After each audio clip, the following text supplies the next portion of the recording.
everyone, and welcome to Tabor Talk. I'm your host, Michael Tabor. So getting right into this. You know, Trump, people see Trump and most people say, oh my God, this guy's an idiot. Look at the way he talks.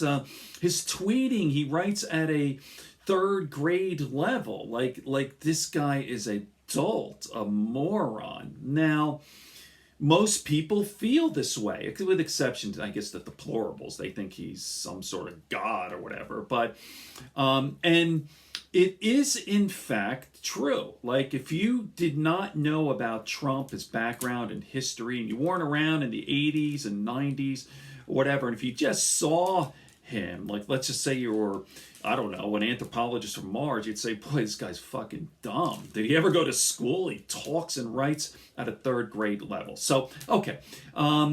Trump used to be a little more smooth.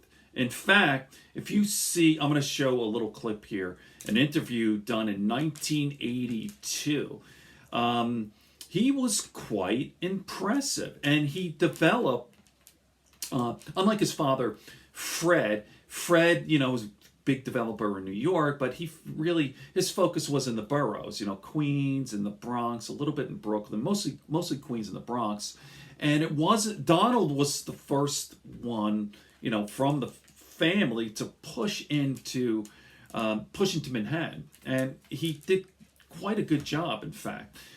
So I've been following Donald Trump since the 80s. After high school, my father told me, he goes, hey, Mike, this guy's really interesting. He was actually, it was an article in the Star Ledger. He goes, this guy's very impressive.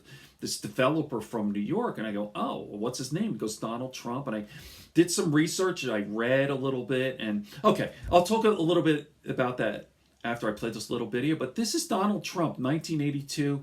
So he is probably early 30s, late 20s, early 30s, 1982. Let's see. So Trump is, well, let me just play this. He's a young man. Ready? 2,000 jobs in Midtown Manhattan, and IBM have arrived with another 2,000. The Trump Tower, when it's completed, will be $400 million worth of high-priced apartments, commercial space. This is 1982. What's happened is phenomenal. I've never seen anything to the extent that I have in New York. It now, from a real estate standpoint, has probably become the hottest city in the world. People are flocking here by droves. The city was bankrupt, by the way. A lot of things had to do with it. Mostly, I feel, it was the psychology of making New York a winner as opposed to a loser. It's the same. It's a nice line, but straight public relations. The tax holiday that the Trump Organization was given to build this hotel in 42nd Street is worth $45 million. But Donald Trump wouldn't dream of blushing. Probably it's the greatest thing that the city ever did, and I think the city is the first to acknowledge it. They went overboard. They gave a tremendous break for the first time, actually, in the history of New York. We got this commercial tax abatement.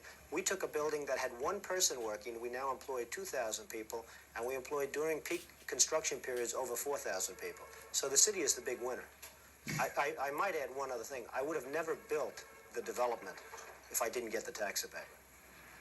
Okay, let me pause that. So, quite impressive, right? I mean, that's a short clip, but he obviously knows what he's doing. I mean, these buildings don't just magically appear. I mean, the guy, listen, I've talked about this before. He's not Robert Moses, never was. You know, at least he's always been full of shit. And you hear the same sort of adjectives, tremendous and all this, but he's smooth. He's smart. Like, you look at that and you go, oh, smart young man.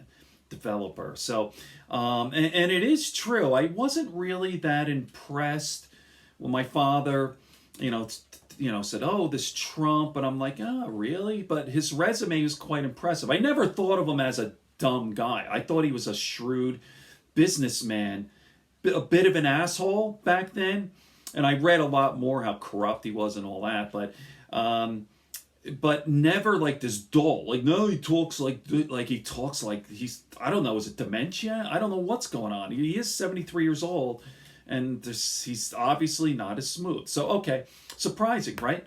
I'll leave it at that. See, I wasn't critical of Donald Trump this time. I've done one other video where I wasn't critical of him. He did. Donald Trump was on David Letterman in 2012, and he was actually kind of a nice guy. But, all right, see? Good friends, good books, and a sleepy conscience. Peace, love, and understanding here on Tabor Talk.